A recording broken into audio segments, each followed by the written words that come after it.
Before Joseph can rise from his bed, pain screams from behind his eyes. His hands instinctively reach for his face, but stop short.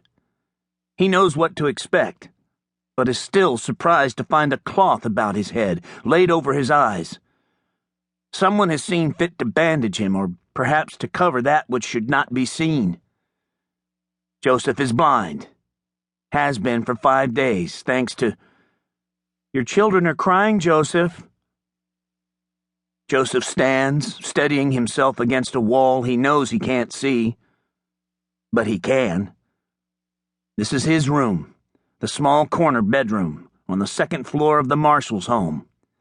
He can feel the loose floorboard just beyond the edge of the bed, hear the wood groan as he steps off. Was it ever so loud? To his left, there's a small nightstand, and then, 3 paces, a door. He searches for the handle but finds none. It's open. He knows he can't see this, but he can.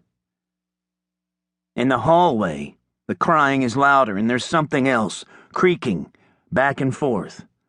Someone is sitting in his father-in-law's old rocking chair, the one Joseph repaired after Kate cracked one of the legs. She was going to give birth to a giant, he'd teased her, a bear of a child.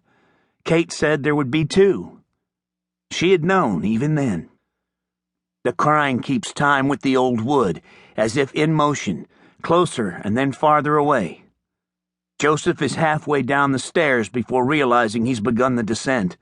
He opens his mouth, not entirely sure what will come out. "Kate!" Joseph hears the shallow gasp as it catches in his wife's throat. The creaking doesn't stop. He reaches the landing. The stench of the man hits Joseph's nostrils, a mixture of sweat, worn leather, and gun oil.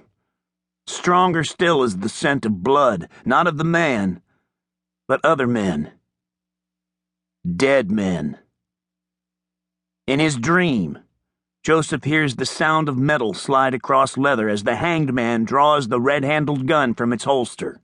His eyes don't see the bastard set the barrel of the pistol across his daughter's skin, but he can see it. The smell of salt brought Joseph back to the present. It was faint, just a hint in the air, but getting stronger. They were almost there. Joseph stood at the port rail of the steamer Alberta, having left Portland at 11 minutes past 8 that morning en route to Astoria.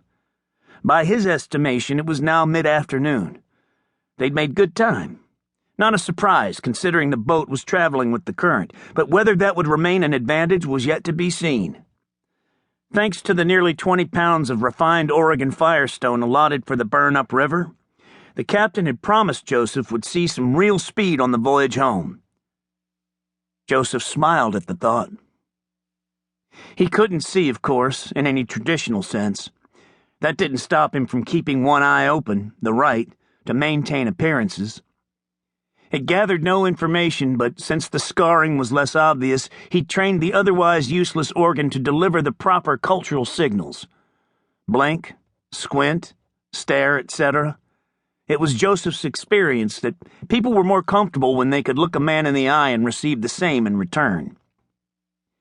His left eye was covered by a worn leather patch that hid what most found difficult to look at. Kate claimed the milky white iris added another layer of complexity to her husband's handsome face. Joseph thought he was complicated enough.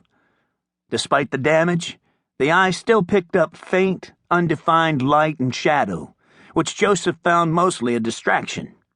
He was blind by any modern medical standard, and had been for more than a decade.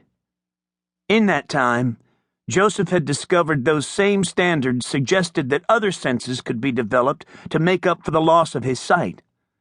He'd found numerous cases where the blind were able to use sounds, vibrations, even smells, to create a picture of the world around them. Such studies were generally considered scientifically dubious, but Joseph didn't doubt them.